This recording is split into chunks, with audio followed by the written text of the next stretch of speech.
I look at hemp as a small piece to what you're doing, and I'm sure you do too, right? When you talk about being able to clean up, what are they called? Super something sites? Superfund sites, yeah. Yeah, talk to me about this, because this is where, we talk a lot about the tribes or water, and a lot of my members that are involved in the tribe, the water rights and the cleanups are, Yeah. big conversations. And I live in Utah where we've got a lake that needs cleaned up, and it's a big conversation. And so talk to Yeah. me about how does this work and what does it mean to Yeah. clean up the site? All right. Well, what we do, we bind heavy metals and toxins as well.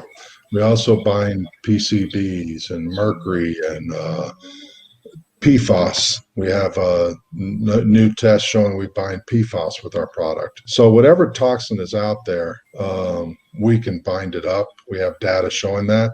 So what we've done in the past, there's a lot of them I can't speak of because there's ongoing litigation, and whenever I supply product, you have to kind of keep quiet about it. But there was one big deal that was made public, and that is with DuPont. They polluted hundreds of miles of river in Virginia, 1929 or something. They built the first rayon factory, and part of the waste out of that factory was mercury. And in the old days, they would just dump it in the river. That's what back in those days. And then so the mercury never washed out. So what ended up happening, they did a bunch of testing. They were able to work our product into the river banks and stuff to bind up the mercury. And as part of the testing, they discovered our carbon bound mercury 5 times better than any other carbon they were working with. And we were a fraction of the cost. So it was one of those things where, and then they had to do animal studies where, so there's a lot of work that was done on that one project that allows us to do a lot of things on other projects without going through the same work. So like the animal studies where the question becomes, okay, you've got the mercury bound up in the carbon.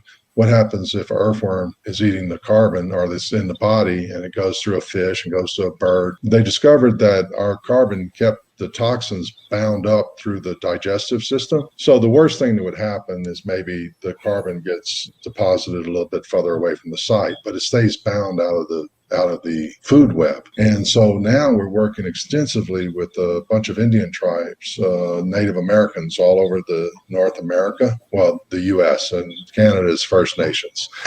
I'm getting the terminology down.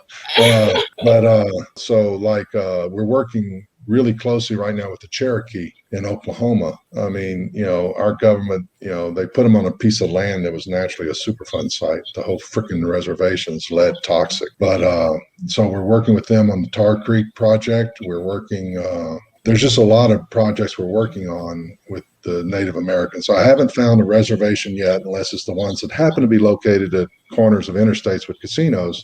All the other reservations, they all seem to have a Superfund site on them. It's amazing. In fact, the Native Americans told me 75% of the Superfund sites in the U.S. are located on tribal land. And a lot of it is self-imposed. The white man would dump chemicals out there and everybody looked the other way, that kind of stuff.